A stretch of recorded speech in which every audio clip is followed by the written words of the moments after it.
Welcome to Sustain, the podcast where we talk about sustaining open source in the long haul.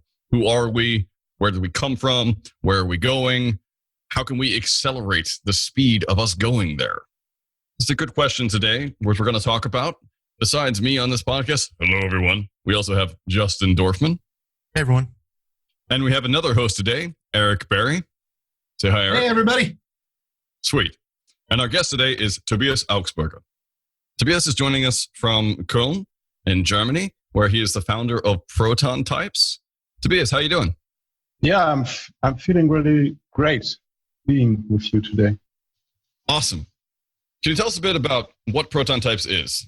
So ProtonTypes is a small group of people that formed out of Street Scooter and another smaller startup. And we are focusing on accelerating sustainable technology. So many people at ProtonTypes have built electric cars before working at ProtonTypes. And we did a lot of technology based on open source. And now we want to give a little bit back and accelerate our projects that try to be sustainable and open at the same time. So you mentioned electric cars and scooters. So a lot of times sustainability in that sector means environmental sustainability, right? So not just extractive technologies, but still building things which should be renewable. When you talk about sustainable for open source, do you mean environmentally sustainable or sustainable for the maintainers? How do you see that? So I think it really fits good together. So it does mean sustainable for the environment, and it does mean sustainable as a development process. I think it's sustainable technology in the terms of environmental technology should always be open, because in this way you can really spread it worldwide and it has really an impact. If you just do it in your own company, some sustainable technology, and you keep somebody else from doing the same technology, then it's not something that really helps on a global scale. I really like that. It's really great to hear you talk about sustainability as being both things. I think a lot of the times on this podcast, we tend to focus on sustainability just meaning maintainers because we're about open source and we think about code. But you're right that coders exist in a broader world and we're part of a bigger thing. I know there's another thing involved with ProtonTypes and the work you do, and it's called LibreSelery. That's celery with an S. So LibreSelery. Can you explain to me a bit about what this is? Yeah, the name comes a little bit from the logo. So we had first the logo designed, and the designer did some nice celery. And then we've seen, okay, there's another open source project that's quite big. It's called Celery. And then we need to transform the name. And then at the end, this was this name that also is about paying people and the development of what people are doing. So at the beginning of ProtonTypes, we need to get financing, and I don't want to invest so much into marketing and into finding financial support. So that's why we try to build a framework that helps somebody else to finance their project and also our projects. It is at the end a tool that you can run. It's a command line tool. You can run it on every Git-based project, and it will distribute fundings into the project based on some metric that you can define. And we also include our dependencies based on a very amazing dependency scanner API that we use. So at the end, we combine the APIs for dependency scanning for GitHub, and we combine it with the API of Coinbase, so that everybody gets an email from Coinbase, hey, here's some money. Thank you for contributing to this project. We are this project that is using your awesome library as a dependency. And yeah, we launched this 3 weeks ago, I think a little bit silently. We try at the moment to get early adapters to involve it, because it's really an experimental code that just should show the concept. It has no unit testing, nothing. It works, but you should use it with smaller amounts. So we distributed about 3,000 euros yet to our dependencies and contributors. when you use it with some smaller amounts at the beginning, that's something. But you look for people that really try it out, because nobody is using it at the moment than ourselves. It's another problem at the moment. But that's really interesting. So you scan for your dependencies. Do you go all the way down the stack, or do you have like n equals 1? Like what's the depth of the scan?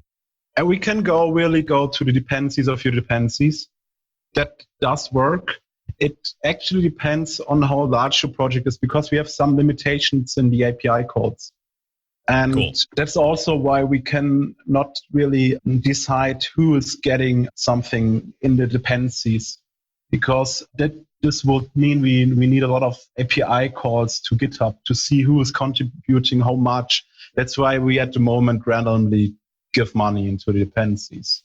We try to improve that by just choosing a project randomly, or we also have another idea that we check if the project in dependencies is using LibreSelery itself, but this is something we do in the future. At the moment, the simple version just randomly checks for people. Not everybody who's on GitHub, who made his email address public, because we don't want to use the email addresses from your Git log or from your Git commits. This would annoy a lot of people. And so if you make your email address public, visible to other persons logged into GitHub, we think that it's okay to send you an email with a small amount of money. We at the moment have a lower limit that is about at €1. So if we don't send emails with a smaller amount than €1 to people in the dependency tree.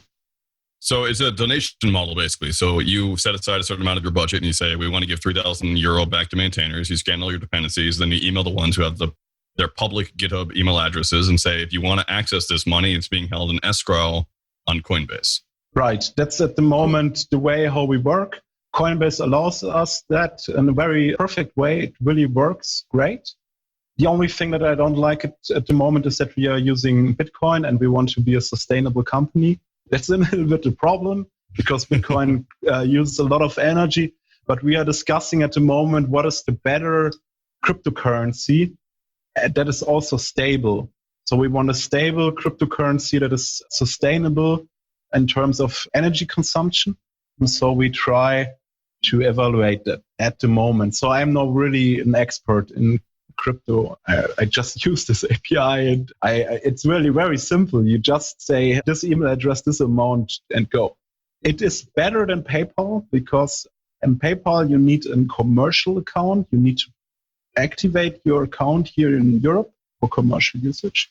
But we are also investigating at the moment other ways. Maybe there are other marketplaces. We try the LibreSelery should just be a tool that maybe in the future has also other crypto market support APIs, so that you can really choose, I want to use this marketplace or this marketplace, or maybe I want to use GitHub or I want to use GitLab. But at the moment we are focusing on the larger platforms to find new users. Awesome. So I'm a crypto guy in training. So you did bring up a good point about the stablecoin, because Bitcoin and Ethereum are very volatile. Like Bitcoin can be $10,000 and the next day it's 9,000. So a stablecoin like DAI or USDC is probably the way to go. And I know that Coinbase does support multiple coins. So I would definitely move off of, maybe keep Bitcoin as an option, because some people don't mind the volatility because it can go up $500 in one day. It could also go $500 the other way. So stable coins is definitely the way to go. DAI, USDC, and there's a handful of others that are closer to the US dollar each day than volatile currency like ETH and Bitcoin. So I'm looking at your image on your blog post. So the open source projects, yearly revenue versus GitHub stars. And I think it's a really great visual. We will link to it in the show notes. And it just shows you, while the scope is pretty tight, it's only going off of open collective donations. There are other donation platforms that these projects use.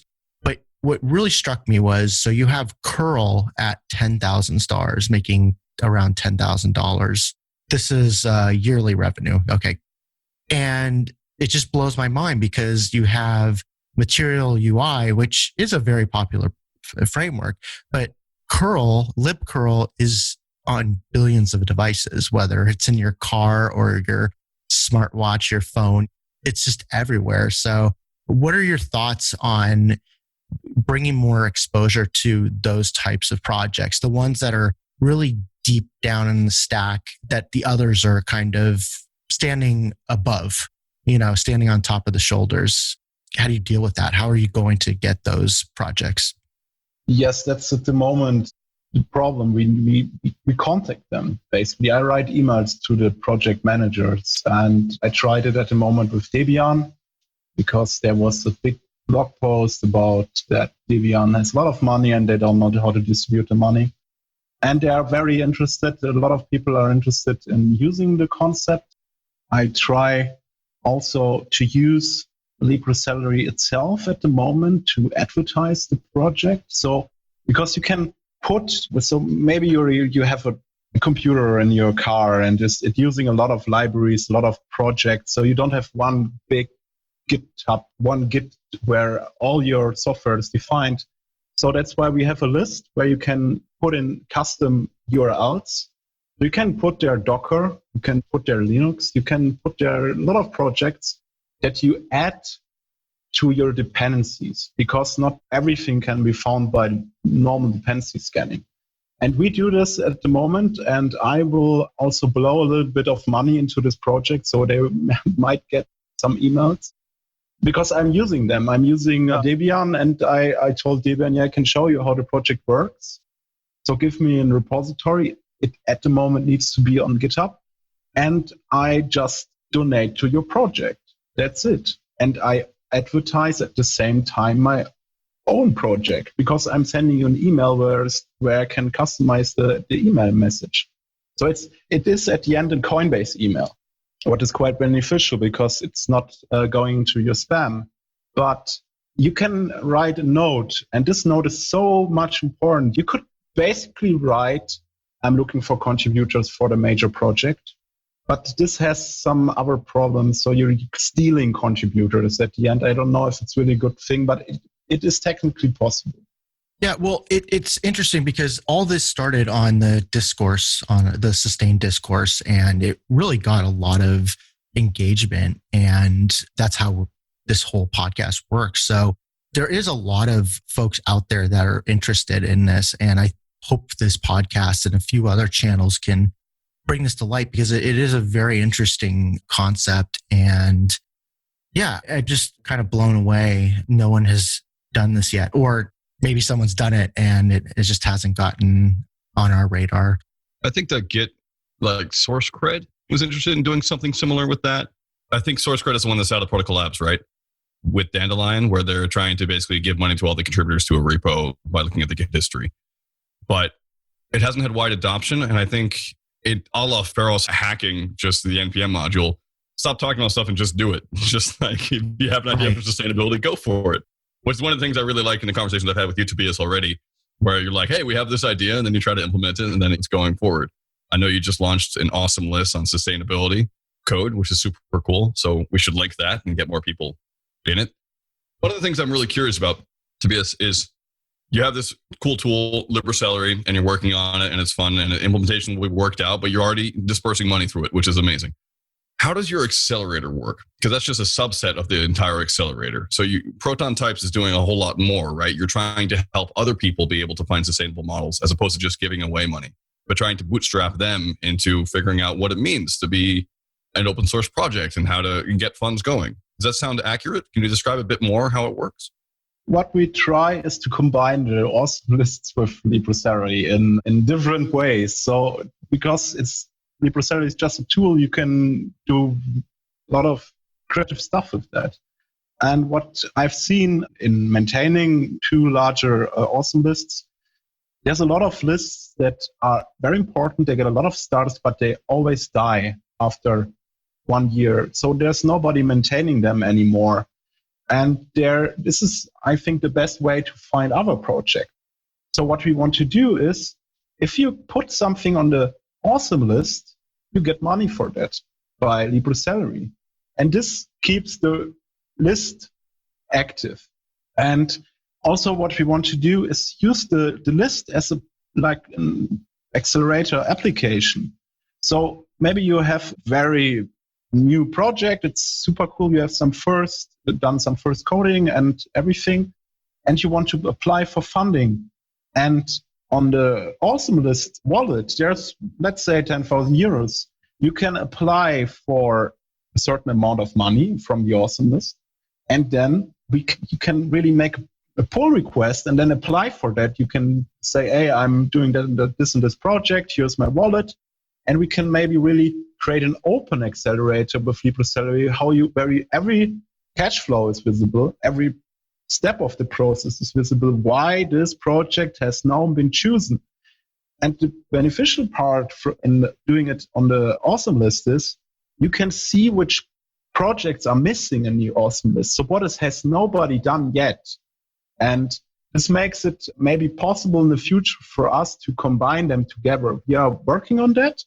And also what we want to work at is that the idea was when you commit to the Awesome List, you will be a maintainer not a maintainer. You are somebody who contributed to the Awesome List. So you will get money for every new commit that goes to the Awesome List. But we also want to create a small script that makes that goes through the Awesome List and send money to one of the projects randomly, so that everybody knows there's the Awesome List where I'm standing on.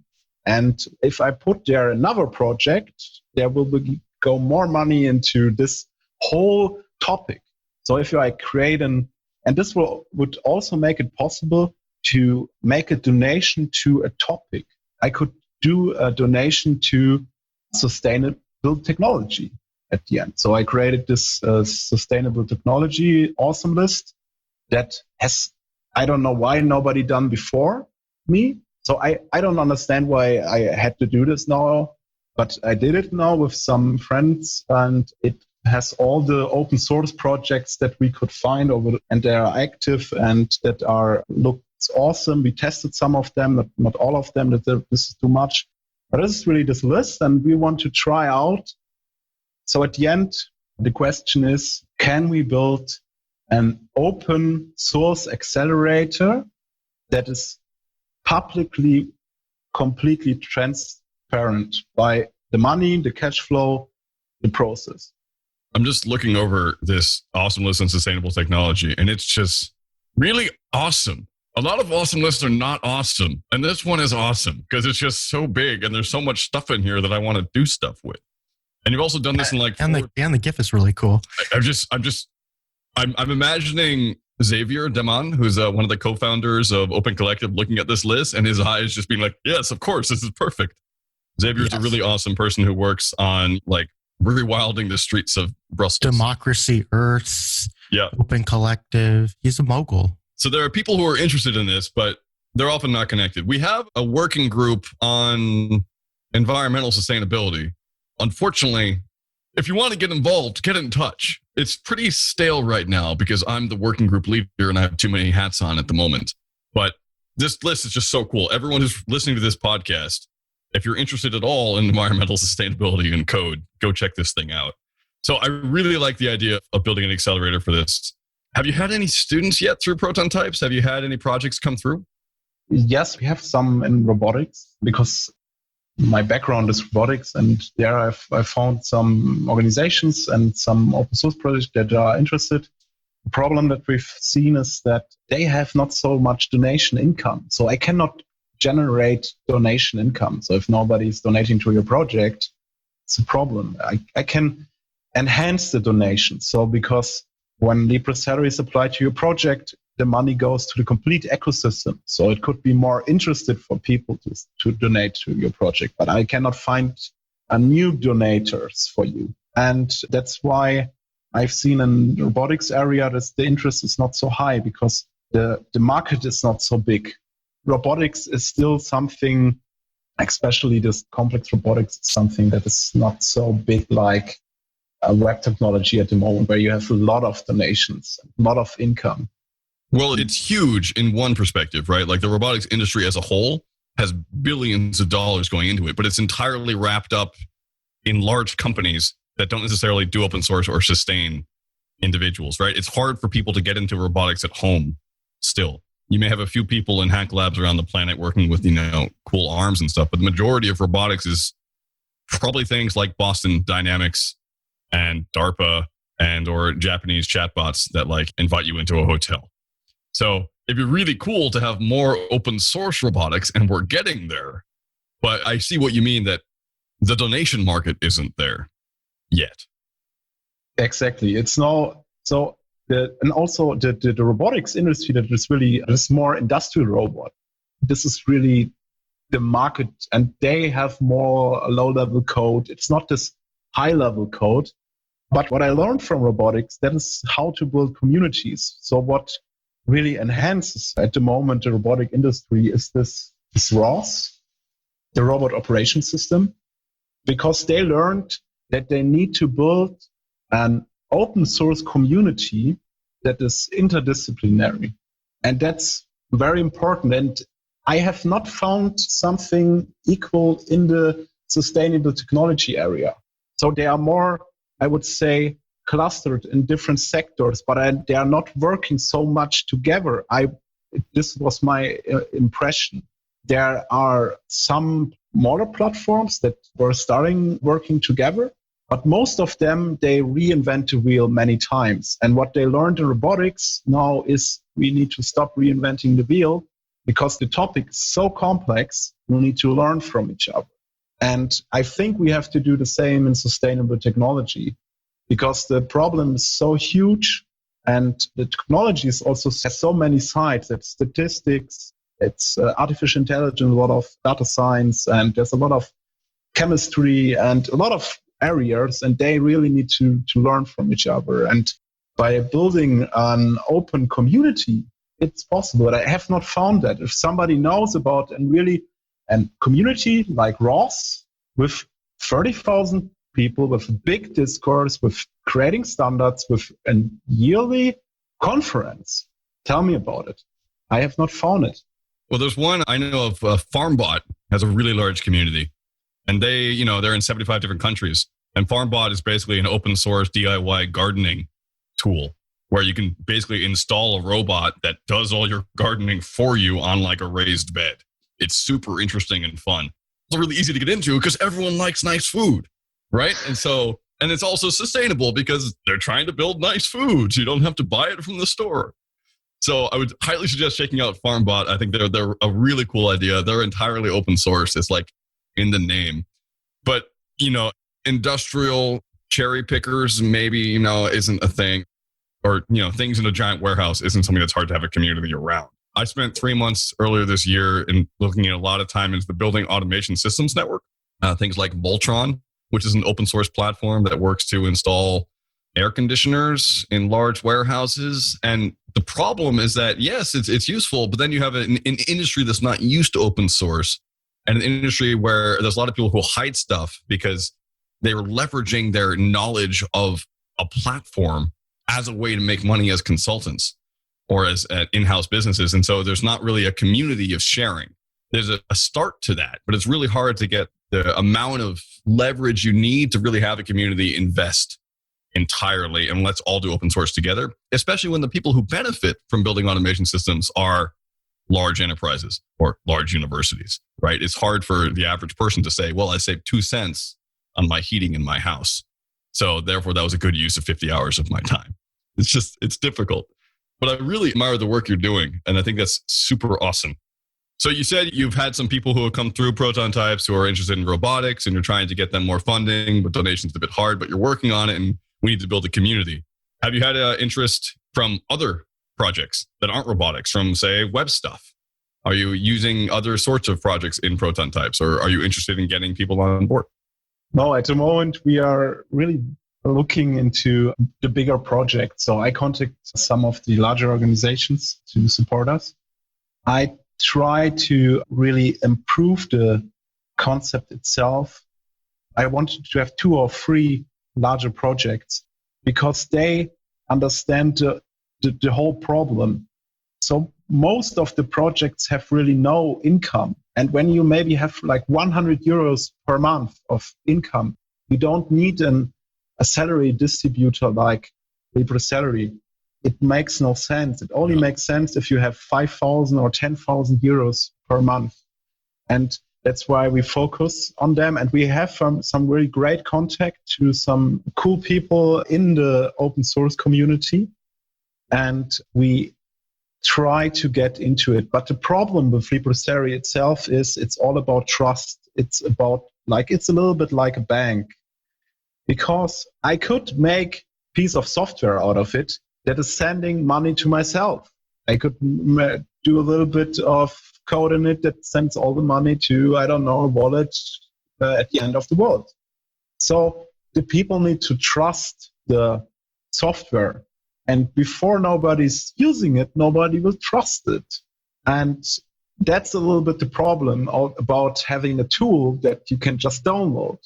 And we also have not a real organization behind it. ProtonTypes is just a bunch of people. We need some legal identity.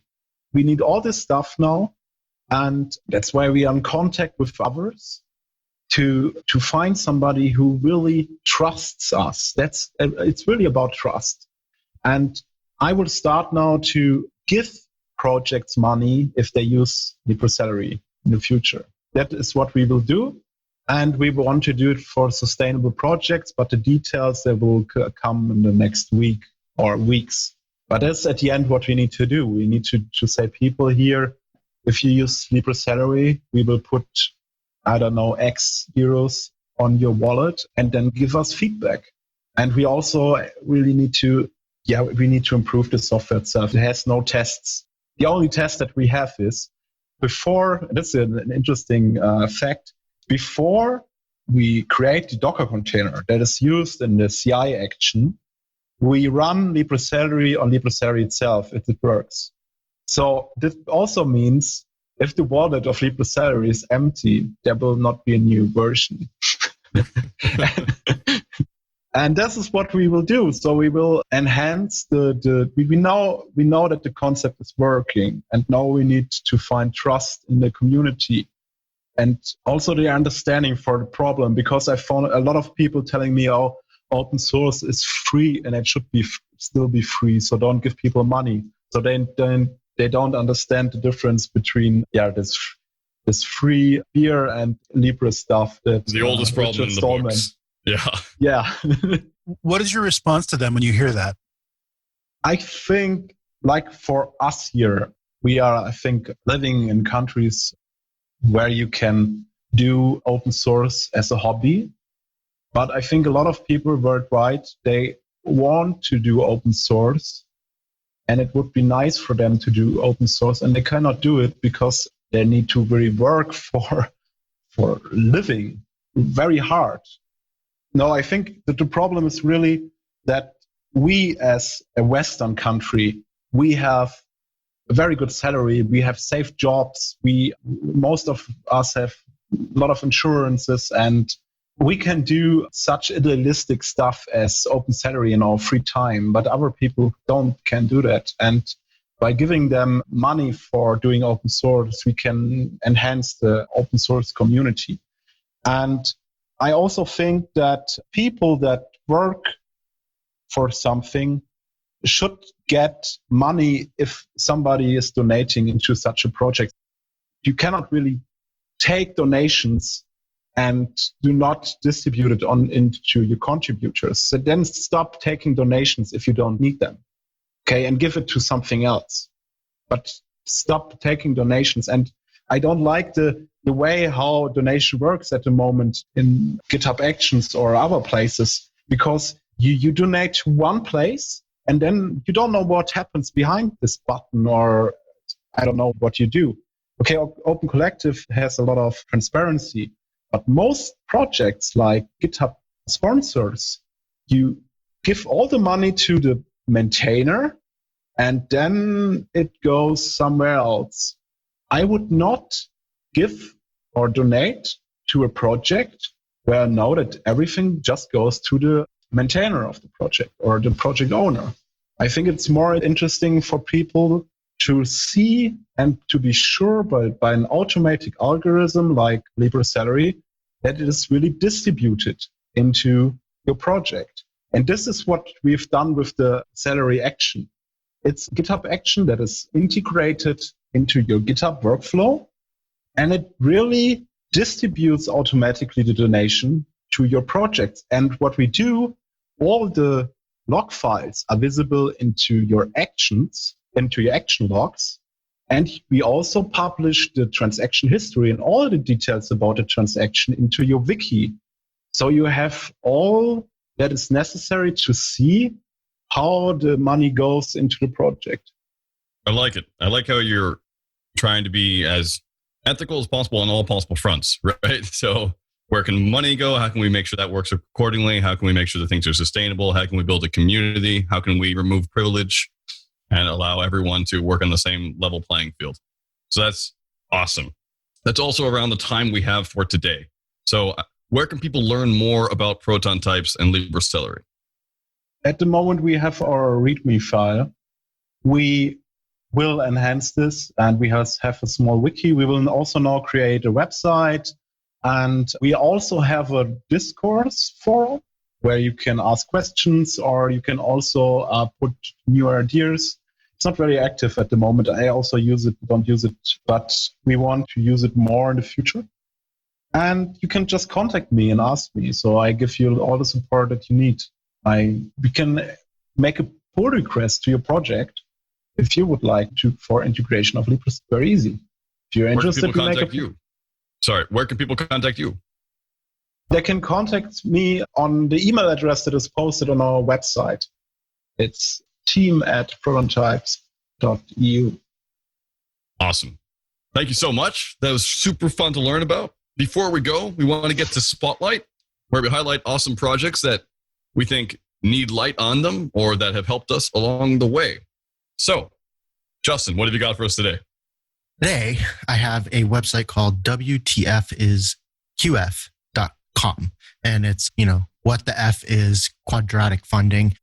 Why I'm bringing it up is I made my first public pull request this week in probably a couple months. So it felt good. And I'm going to be doing some more work on the site to update it and maybe put a little video here and there. But yeah, I'm just really excited with it. And if you're into learning about quadratic funding, go to WTFisQF.com. Awesome. Always there with the crypto stuff. Eric Berry, what do you got for us today? Actually, I'm a little unprepared today. I apologize. So I'm gonna pass. All right. Eric Berry wants to spotlight books. Books are great. They help you read and they help you learn how to learn better. Books, yes. And jigsaw puzzles. They're good. Books. Thank you so much, Eric, for making me give you an awesome spotlight. I want to spotlight FarmBot. I think FarmBot's super cool. I haven't tried it yet. I actually don't have a yard, so I haven't really invested in that sort of ecosystem, but I really like the idea of FarmBot a lot. I like that people are using open source to have better dinners. That's awesome. Tobias, what's your spotlight today? Yeah, I want to spotlight the wind turbine that was published by the International Energy Agency. It's a 15 megawatt offshore turbine that has been open sourced completely with CAD files, with all the design files, with a lot of software behind it, with the controller, etc.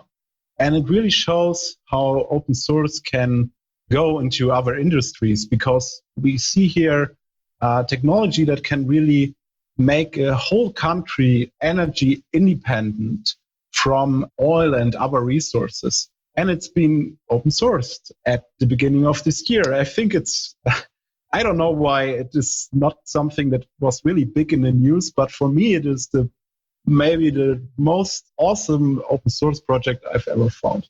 That actually is super cool. So thank you so much, Tobias. It was great having you on. Best of luck with ProtonTypes and LibreSelery. Best of luck to maintainers who then get money from these things. And see you around. Bye, y'all. Bye.